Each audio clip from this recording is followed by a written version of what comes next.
This is your practical number 2 in hydraulics, that is physical properties of oil and mercury. Physical properties of the liquid are to be understood and fluid characteristics have a crucial effect on equipment performance and life. जैसे कि हमने practical number 1 में देखा था, हमने physical properties देखी थी water की, ठीक है, और मर्क्यूरी की। तो उसी तरीके से हमें इस प्रैक्टिकल में भी physical properties of oil and mercury देखना है, ठीक है। इसमें प्रोसीजर रहेगी, measure the volume of the given liquid with a measuring jar. जैसे कि लास्ट प्रैक्टिकल में हमने मेजरिंग जार से कुछ ml में, जैसे 25 ml 30 ml में पानी लिए थे और उसको वेट किया था वेइंग मशीन में।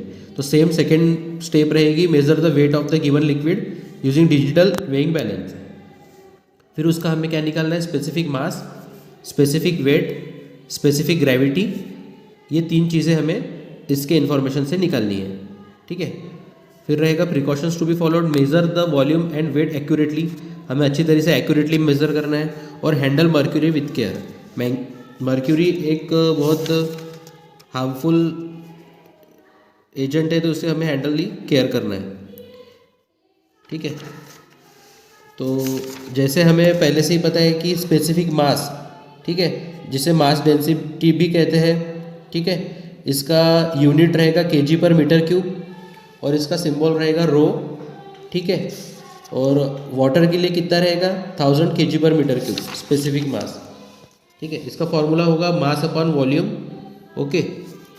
उसके बाद में स्पेसिफिक वेट या वेट डेंसिटी, जिसे गामा भी कहते हैं या ओमेगा से भी डिनोट होता है, ओके। इसका यूनिट क्या रहेगा, Newton per metre cube, okay.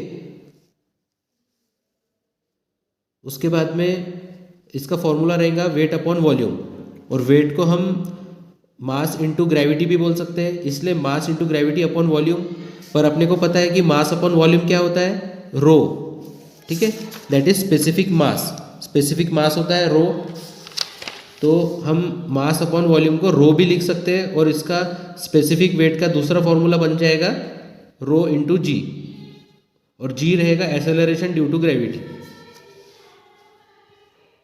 जिसकी वैल्यू रहेगी 9.81। थर्ड है स्पेसिफिक ग्रेविटी, जिसे एस एल सफिक्स एल भी कहते हैं। ये क्या होगा, specific weight of liquid upon specific weight of water at 4 degree Celsius, ठीक है, जिसे हम gamma L upon gamma W भी कह सकते हैं, ओके।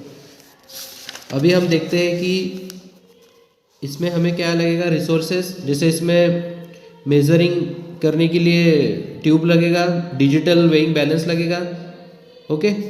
तो हम एग्जांपल लेते हैं, ऑब्जर्वेशन एंड कैलकुलेशन में देखते हैं कि जैसे अगर हमने 25 ml वाटर लिया, ठीक है, मेजरिंग सिलेंडर में, और उसको मेज़र किया, तो उसका वेट आएगा 0.022 kg, उसका मास कितना आएगा 0.022 kg, ओके। ये हो गया मास, ये हो गया वॉल्यूम।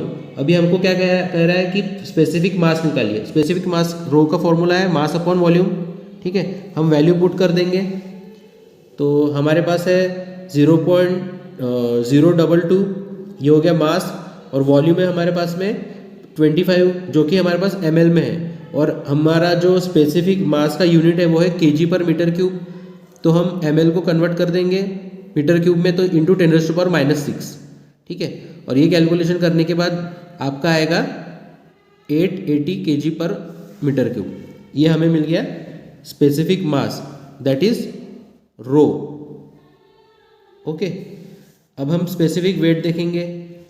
स्पेसिफिक वेट का फॉर्मूला जो हमने अभी थोड़ी देर पहले देखा था, तो क्या था उसका, रो इंटू जी, ओके।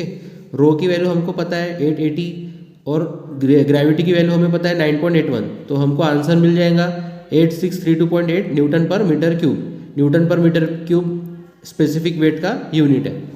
उसके बाद specific gravity S suffix L, जिसका gamma L upon gamma W ये रहेगा, ठीक है। तो ये हमारा ये निकल गया है स्पेसिफिक वेट फॉर, ठीक है, ऑयल हमने निकाल चुके हैं 8632.8, ओके। और specific weight of water standard है 9810, ओके। तो इसका कैलकुलेशन आ जाएगा 0.88 और इसका कोई यूनिट नहीं होता है क्योंकि स्पेसिफिक ग्रेविटी को यूनिट नहीं होता है। ओके, और यही चीज़ें हमको रिजल्ट में लिखना है ऑयल के specific mass, specific weight and specific gravity. तो इस तरीके से ये अपना एक्सपेरिमेंट नंबर 2 रहेगा।